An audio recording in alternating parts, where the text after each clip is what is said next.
school year has come to a close and we're launching into the summertime, a season that the old popular tune tells us is a time when the living is easy. If you're like most, the summer months are a time for vacation getaways and getting your nose into a good book or two. On this episode of Youth Culture Matters, I'm going to share a very fast run-through of 20 books from which to choose if you're looking for some good summer reading. All of them related in some way to faith, life, youth work, and parenting in today's world.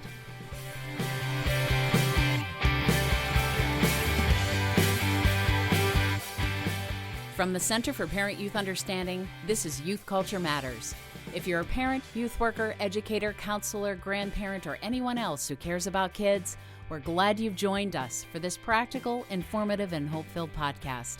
This is a place where together we talk and think Christianly about the rapidly changing world of today's children, teens, and young adults.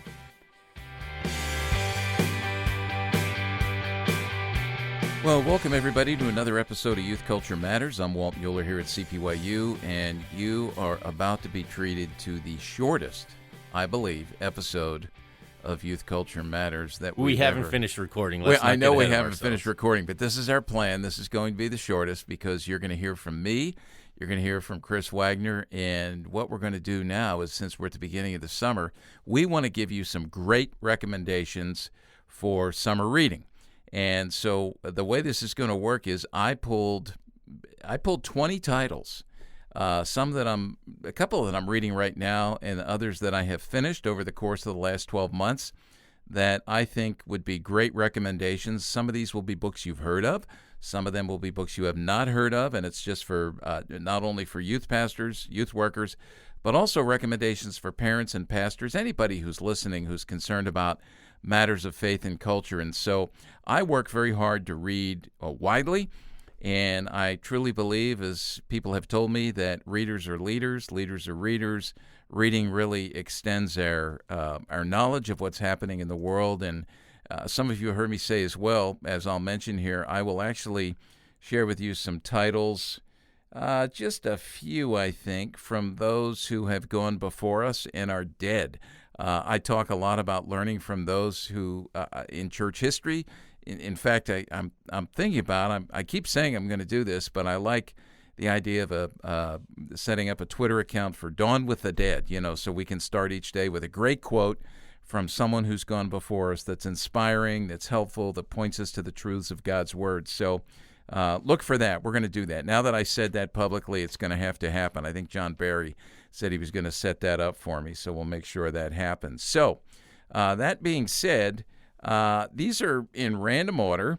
I'm just going to pull them off a stack I brought in here to our studio, say a little bit about them, and there are some rules. This is why we're going to make this the shortest. So, Chris, do you want to go through the rules that you've set up for me here? Sure. If you had said you were going to do a summer reading list, if you had brought out 3 books, I would have been concerned we'd still be here over an hour.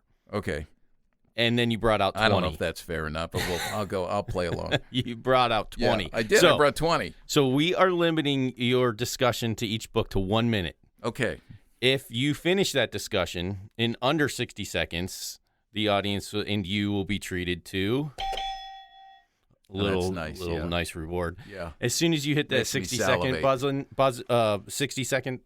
limit, if you're still talking, you're going to get buzzed out and you got to move on to the next book. Well, if I'm in the middle of a good thought, can I continue it, or what I consider to be a good thought? I don't know if it's actually a good thought. I don't care what you think. I will not cut you off. You will get buzzed. Right. I won't cut you off. I'm just saying. We'll see how I do. Depending on how well you limit your time is going to depend on whether or not this actually ends up being the shortest episode. Okay. I'm going to work hard to try to keep at least a few under 60 seconds if I can do that. So all right, we'll see. Do you want to set an over/under here, or I'm not a gambling man. They put that stuff on baseball games all the time, and I have no clue what they're talking about. As a Phillies fan, John Kruk, one of our announcers, he doesn't get it either. So he's always asking for clarification. My mind just doesn't wrap around that, but we'll give it a shot here. All right. Book number 1. We're going to hit 7 books. That's that we're aiming for 7 before our first break. That's our goal, right? Okay, 7 books before the first break, and I'm going to start with the first 2 books are books that I'm currently reading and partway through or almost all the way through.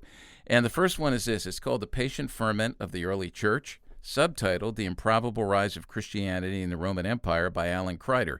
This is one of the books that we have our cohort for our Doctor of Ministry and Ministry to the Emerging Generations up at Gordon Conwell that I do with Duffy Robbins and Adonis Vidu. Adonis has recommended this in the past, and I love it. And I'm going to tell you why, because Alan Kreider has written about a time in church history, Christians during the Roman Empire who were experiencing, as a minority group, and a lot of opposition, what we experience today in the Western culture as Christians. And so there's a lot of good marching orders in here, and it is an extremely provocative book that I'm very much enjoying, and it's challenging me in so many ways, just even at the level of how we use social media. So The Patient Ferment of the Early Church, The Improbable Rise of Christianity in the Roman Empire. Alan Kreider. How'd I do? How close was I? You had about 3 seconds left. That's You're awesome. Good. All right, here we go. All right, another one I'm currently reading because this is one that we're using in our Facebook group, CPYU Together in the Word. If you want to join that, just look for it on Facebook. If you are on Facebook, we for several years have a group of a couple hundred people who are going through daily devotionals together. And this year we're going through Pastor Alistair Begg's devotional book, Truth for Life, Volume 2. And all I'm going to say about this is one of the books that I use early in the morning as part of my devotional process. The way I go through my devotions in the morning, I typically use 3 or 4 additional books, including in addition to the scriptures. And so this is one that's been very, very good. Begg really understands God's Word. He's a good exegete. He teaches well. It's very practical and very timely for where we're at in our cultural moment. So pick up a copy of that. It's a great one to start your summer days with. Truth for Life, Volume 2 by Alistair Begg. How'd I do? Oh, great. 2 seconds. Yes. I'm getting this down. All right, I got to grab another book here.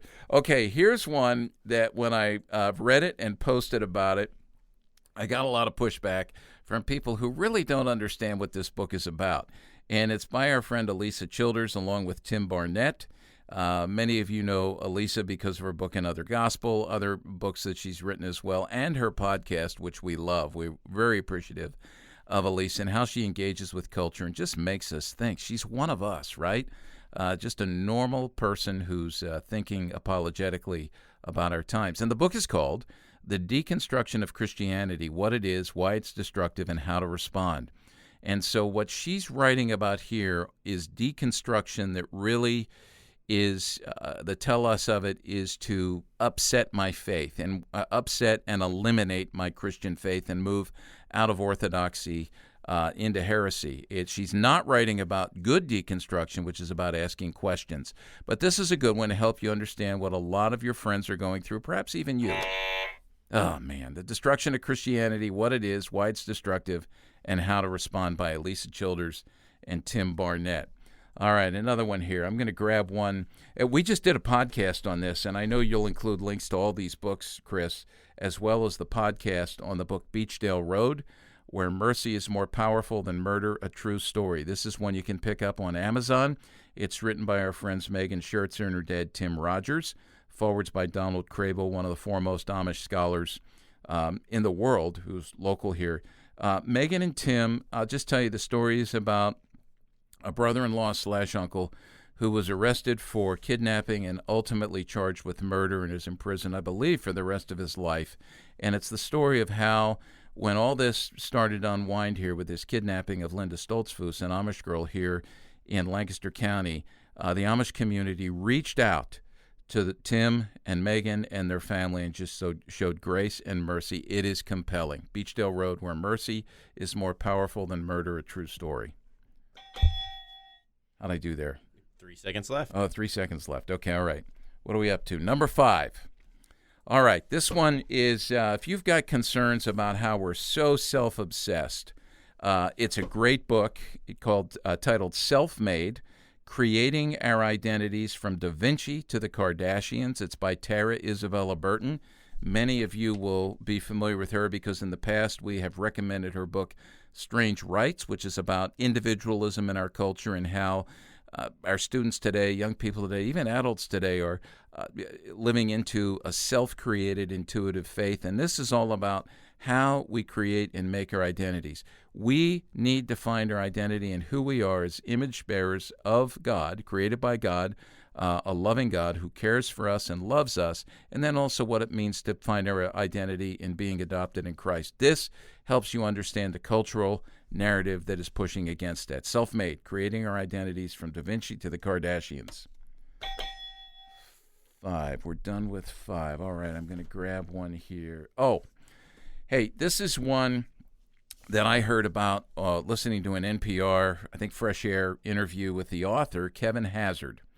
Kevin Hazard has written a book called American Sirens, the incredible story of the black men who became America's first paramedics. When I heard about this story, I was really gripped by it because it helps us understand a little bit of our history, 50s, 60s, 70s, racism in our country, the way that blacks were treated. And these guys in Pittsburgh, it really takes place in Pittsburgh, it's a true story, who create one of the first ambulance groups, and how the culture there, the law enforcement culture, the medical culture actually pushed back on these guys. But it is a wonderful, wonderful, true account of what happened there in Pittsburgh back in the 50s, 60s, 70s, and even into the 80s. American Sirens, the incredible story of the black men who became America's first paramedics, by Kevin Hazard. Right on the Did buzzer. I get that? Right okay. there. Right in there. It was close. What am I? We got 6. I'm 5 for 6, right? I think you're right, yeah. Yeah. This is almost like how the Phillies are doing with their record this year. Now that I said that, it's all going to come undone. All right. One more before we take our break. This is one as well that we're requiring of students in a variety of places. It's so good. Daniel Strange has written a book called Plugged In, Connecting Your Faith with What You Watch, Read, and Play. The foreword is by Tim Keller, and this book really lines up with what we've done here at CPYU over the years in terms of exegeting today's culture, taking the approach that Paul took in Acts 17 to understand the audience and then bring the light of God's Word to bear on that. And Daniel Strange has written a great book here. He's a college director at Oak Hill Theological College in London. And youth workers, this is one you need to read. I'll just say that. It's a great one. Read a chapter a day. Take notes on it. Think about how it can influence your ministry moving forward. Plugged In by Daniel Strange, connecting your faith with what you watch, read, and play.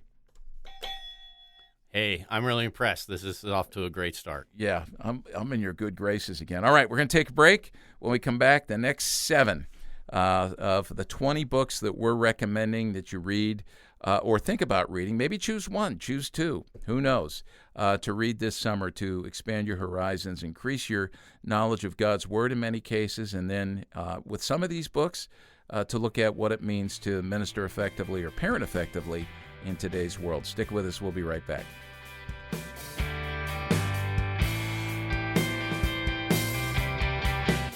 Hey, folks, I want to let you know we hopped back in the studio here because we had an idea after we finished recording this entire podcast on summer reading. And it's a recommendation we want to make about where to purchase books. We know that you can get books pretty much anywhere, but we just want to give a shout out to our friend Byron Borger. Byron's a guy, along with his wife Beth, who I was doing ministry with 40 years ago through the Coalition for Christian Outreach. Byron has had a long-standing independent bookstore that's very ministry-minded. It's very different from most Christian, quote-unquote, Christian bookstores.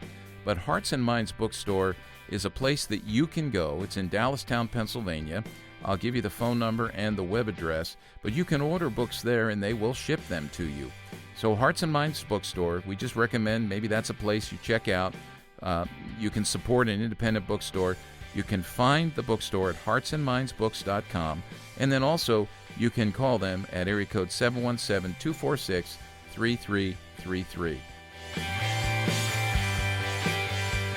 All right, welcome back to Youth Culture Matters. On this episode, which is a short episode, Chris is cracking the whip, and I'm playing along pretty well so far. We're looking at 20 books. I pulled 20 books that I'm either currently reading, just a couple of them, or I've finished over the course of the last year that have been helpful, not only for me personally, but also for me as someone who's involved in understanding students and how to minister to them. A lot on faith and culture that are really, really good. All right, I'm going to hit the biggest, thickest, longest book that I've got in this stack. I'm going to hit it. So start the timer now, Chris. I've got a minute, right? I wish it had taken a minute to read this book, but it didn't. All right, this book has kudos to Christopher Watkin on his book, Biblical Critical Theory, How the Bible's Unfolding Story Makes Sense of Modern Life and Culture. All right, this is not exactly beach reading. This is probably one of the thickest and densest of the books that I'm recommending here.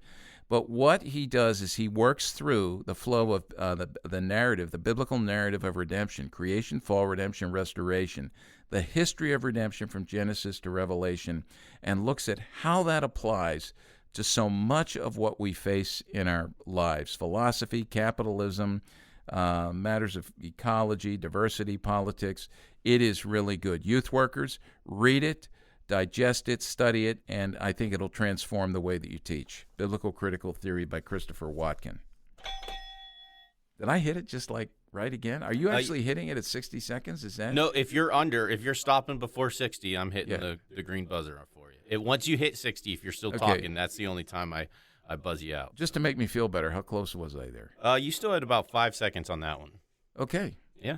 Maybe I should. And I'll interject real quick, too. If people are trying to, real quick, take notes and that kind of stuff, and jot all this stuff down, you don't need to do that. You can check our website, go to cpyu.org, check out the episode page for this episode, and you'll find notes and links to all the books that Walt's mentioned. Yeah. All right, good. Thanks, Chris. All right, ready? Here we go. Next one. The Anxious Generation, How the Great Rewiring of Childhood is Causing an Epidemic of Mental Illness by Jonathan Haidt. Many of you know him as the author of The Coddling of the American Mind. He is a social psychologist. He is so right on. I mean, this guy, he's an atheist, and he will talk about that, but there is more common sense in here than you'll hear in most churches in terms of understanding of what's happening in our culture. And so if you want to know what's happened post-advent of the iPhone and 2007 and how that's manifested itself in the lives of our kids, and in many ways their undoing, these good tools that we use in wrong ways that lead to our undoing. This is an amazing book, and it's one of the ones that I recommend everybody, parents and youth workers, read. The Anxious Generation by Jonathan Haidt. Let me follow up with that one with a similar book that came out just about the same time, just a couple of months ago, and it's by the highly controversial journalist Abigail Shrier, and she has written elsewhere, Irreversible Damage, The Transgender Craze Seducing Our Daughters, back in 2020. The Economist listed that as the best book, or named a best book. This book, Bad Therapy, Why the Kids Aren't Growing Up, has also received some pushback. She is not, I want to say this, she is not saying that all therapy and counseling is bad. What she's calling out is therapy and counseling that is bad and that caters to our kids and is undermining their well-being and their growth and development into healthy adults. It is excellent, and it's a great companion to the book that I just mentioned, Jonathan Haidt's Anxious Generation. Bad Therapy, Why the Kids Aren't Growing Up by Abigail Shrier. All right, here we go. What are we up to? 3 in this section now? Yep. 3? All right, here's number 4. All right, this is an old book, and I went looking for this in Chattanooga at a huge used bookstore there. It's actually a book that was published back around 2000, 2001, and it's by John Colapinto, and the book is titled As Nature Made Him, the Boy Who Was Raised as a Girl. And it is as it says on the cover, the riveting story of David Reimer, a Canadian twin who, after suffering a botched circumcision at birth, his parents opted, at the recommendation of Dr. John Money and others, John Money, who was one of the first guys pushing the transgender ideology, really an experimentation on this poor kid, David Reimer, about what this kid went through as he was then, his parents were told, raise him as a girl, and they did, and then eventually he transitioned back, or detransitioned, and I'll leave the rest of the story, but it is quite, it deserves a little extra time, Chris. It is quite helpful to read this story to gain a deeper understanding of where the transgender ideologies come from, and really the downside of it in so many ways in terms of a human story. All right, related, I'll just grab this one. related to some of the ideologies that are out there that are deeply troubling. I'm going to share the book that our CPYU Faith and Culture cohorts read throughout the course of the last several months. It's Rosaria Butterfield's 5 Lies of Our Anti-Christian Age. The foreword is by Kevin DeYoung. And it's, we had some great discussion on this, and I'm just going to share with you very quickly what Butterfield says the 5 lies are. And then you can read it, and she works through this biblically. Lie 1, homosexuality is normal. Lie 2, being a spiritual person is kinder than being a biblical Christian. Lie 3, feminism is good for the world and the church. Lie 4, transgenderism is normal. Lie 5, modesty is an outdated burden that serves male dominance and holds women back. I highly respect Butterfield. She's got street cred with me. A great book for you to read and also teach from. Okay, 4, 5. What do we got? 2 more here? Yep. All right, 2 more before we take the next break. People know that I love Carl Trueman. We've had Carl on the podcast. Carl teaches at Grove City. His latest book is Crisis of Confidence, Reclaiming the Historic Faith in a Culture Consumed with Individualism and Identity. Carl is a great and very insightful watcher of culture, and he brings Orthodox Christian faith to bear on the realities that exist. And what this book is, and I appreciate it so much, for those of you who have not grown up in creedal confessional churches, you don't know what you're missing. And so I want to recommend this book highly, Crisis of Confidence, Reclaiming the Historic Faith in a Culture Consumed with Individualism and Identity. Makes a great case for creeds and confessions, which I personally engage with on a daily basis, week to week in our church worship. Very, very helpful. Just wait for the bell to ring. It's awesome. All right, little short book here. I got a couple of really short ones in here, which that's going to be helpful for certain people. Do you think Kenton's listening? Kenton. Yeah, well, that's who we think of right away. Kenton, if you're listening, this is a good one for you. By the way, this is one, if you're looking for grad gifts, and I'm seeing that for high school grads, college grads right now, I'm seeing that in the Facebook groups for youth workers. This is one I highly recommend. It's published by Crossway. It's small. It's inexpensive. Written by Kevin DeYoung. It's called Do Not Be True to Yourself, Countercultural Advice for the Rest of Your Life. The basis of this book is a phenomenal commencement speech that he gave at my alma mater, undergrad, Geneva College in Beaver Falls, Pennsylvania, a couple of years ago. There's some additional content in there as well. But boy, does he bust through the cultural myths that are out there about, be true to yourself and everything will work out. So that's Do Not Be True to Yourself, great for grads, by Kevin DeYoung. All right, another break. Let's take another break. All right, taking another break. We'll be back and wrap it up with, I'm doing pretty well here. Are you impressed, Chris? I am impressed. Okay, all right. Yep, I have to give you your due when it's earned. So. Anything I can do to get back in your good graces is good. So as long as I'm not compromising, my principles here. So I love talking about books. This is great. All right. We'll be back in just a minute. Stick with us. We'll finish up with the last 6 books.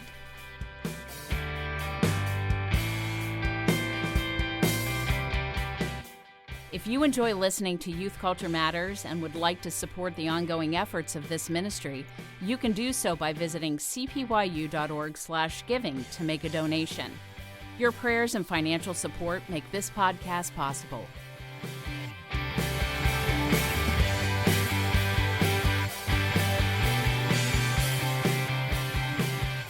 Okay, a couple of things before we get to our last 6. And I thought of this because of the next book I'm going to recommend, which is a short little book. But I want to remind everybody that we've got an event coming up in November. CPYU sponsors this. It's going to be our 6th or 7th, I think, symposium on traditional biblical sexuality and a changing youth culture. Duffy Robbins and myself, we do this. It's going to be held in Lancaster, Pennsylvania, and it's going to be in November of this year, 2024. It'll start on Tuesday the 12th, and we will end on the 15th, Friday the 15th of November. We limit this to 25, 26 people. We're in a room where we interact, we do Zoom calls, we have read things together, a lot of discussion and cohort learning. It is a safe space for people who believe that what the Scriptures teach are good, true, right, and honorable about sexuality and gender. We come together. We do not argue the traditional biblical view. We just look at how we can best love and serve Christ and love and serve others, especially those who are walking through this either with children, students in their youth ministry, or walking through it themselves. And so it is very practical, very grace-based, biblically centered. It's our symposium on traditional biblical sexuality in a changing youth culture. It'll be November 12th to 15th. Now is the time to sign up, and you can sign up and learn more and sign up and register at cpyu.org/symposium. Yep, okay, that's correct. cpyu.org/symposium, or if you just go to cpyu.org, you'll see a link to register there. So as we talk about that, hey, do you? By the way, this is my quiz for you, Chris. Oh, okay, putting me on the spot. All right, for it. The last book was by Kevin DeYoung. Do not be true to yourself. Do you remember what the one was before that? Was it Five Lies? Oh, no, yeah. Carl Trueman is in between. Yeah. Yeah, Crisis of Confidence, Reclaiming the Historic Faith in a Culture Consumed with Individualism and Identity, in which he talks about creeds, confessions, and even the process of catechesis and catechisms. And that's where I want to go with the next book, which is a little short book, which is a great, inexpensive reference book that you can teach from in your home or in your youth group. It's by Christopher J. Gordon.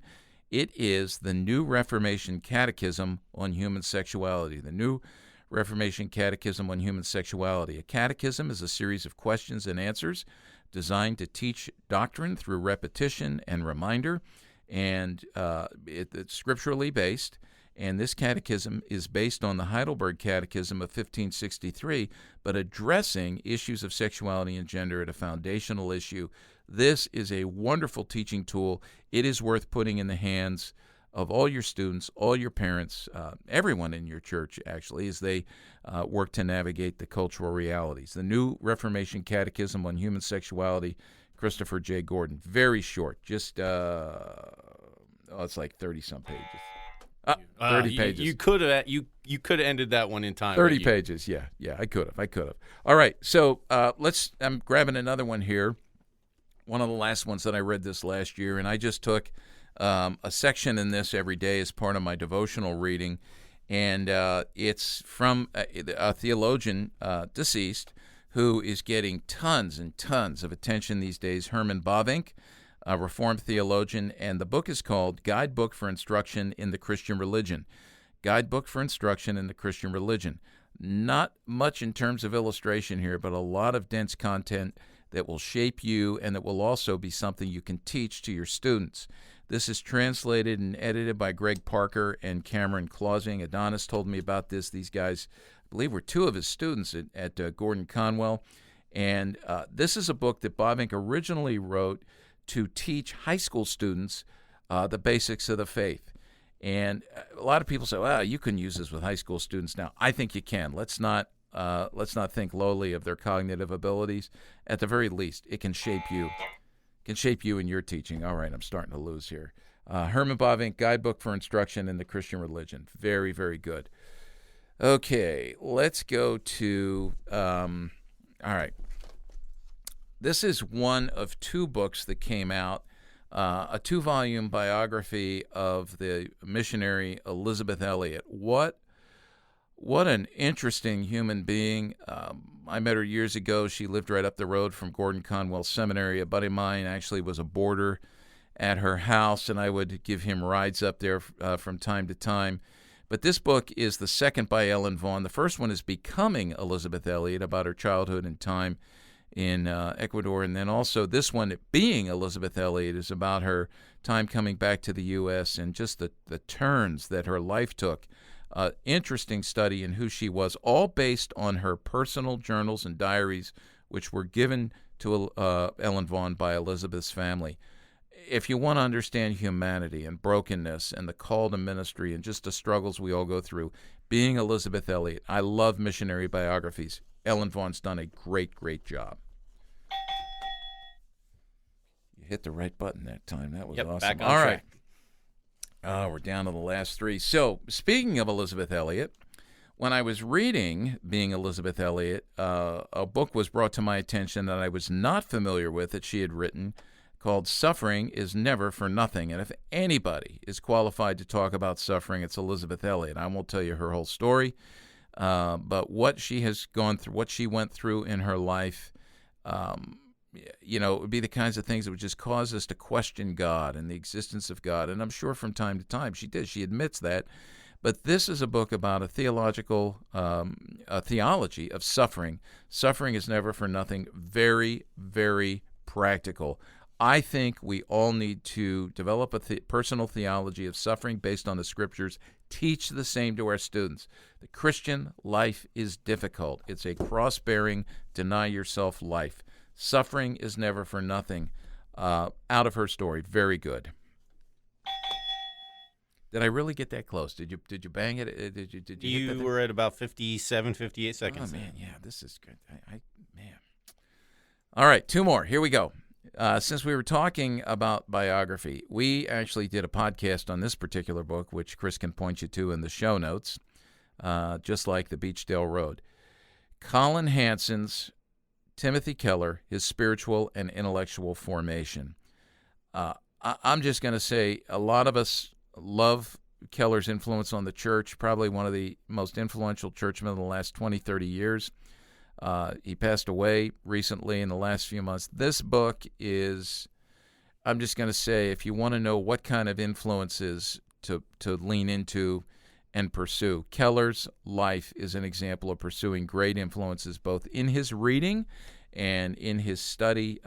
It just so good. Timothy Keller, His Spiritual and Intellectual Formation by Colin Hansen. All right, we're winding down. Man, this is going to be the shortest ever episode. I think we're on track now. I'll officially Youth Culture say it. Matters. All right. I'm just about done because I'm taking my time through this little 110-page book published by Good Books, or the Good Book Company. I first read about this, referred to by Alistair Begg. It is a book by Rico Tice, and you spell his name Ricotice. It's called Faithful Leaders and the Things That Matter Most. Tice was nurtured along in many ways by the great theologian John Stott. He's now the senior minister for evangelism at All Souls in Langham Place in London. He's also the founder of Christianity Explored Ministries, which I've been exploring lately, and we're going to talk about that, hopefully with Rico at some point on a Youth Culture Matters podcast in the future. Let me just say this. I've read a few leadership books because I get tired of reading leadership books because they all say the same. This one is different. This is for Christian leaders, and it really gets you into taking account of yourself and self-examination. So, Chris, there's actually a chapter in there on when to hit the buzzer and when not to. And I think you just broke one of the rules. But anyway, this book is really good. Faithful Leaders and the Things That Matter Most. I am pondering how to best take people in youth ministry through this book. And I will say this, that if you get it and you read it and you're working with a group of volunteers or a youth ministry staff, this is one well worth spending time in. It lends itself well to discussion. So, summer reading. We don't expect you to get all these books and read these books, but we've given you a little bit of a sampling. I'm sure you're going to see and hear things elsewhere about people recommending summer books. I didn't get to any novels. I intend to maybe grab one or two this summer and read them myself. Not sure what yet. Always try to include a baseball book in my summer reading about one of my childhood heroes, perhaps. That's not what I hit today. These are books that over the last year I've read and found to be very helpful, and I just want to pass on to you the blessing of reading these books and learning from these books. It's a great way that the Lord uses us. Chris, are there any compliments you want to pay me as we finish? Hey, I appreciate how well you stuck to the rules. Okay. You're a good sport about it, too. Yeah, I'm a rule keeper. I just, for the most part. So, all right, folks, we hope that you read well this summer.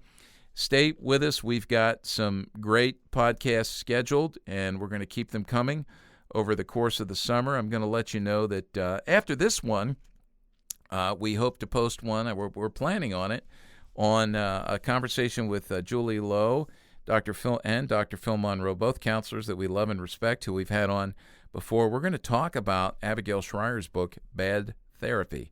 So that will be a spirited and interesting conversation as I get their read on a book that I've loved. So we'll see what they think as well. So, folks, until the next time, thanks for joining us on Youth Culture Matters, and we pray that you have a great summer.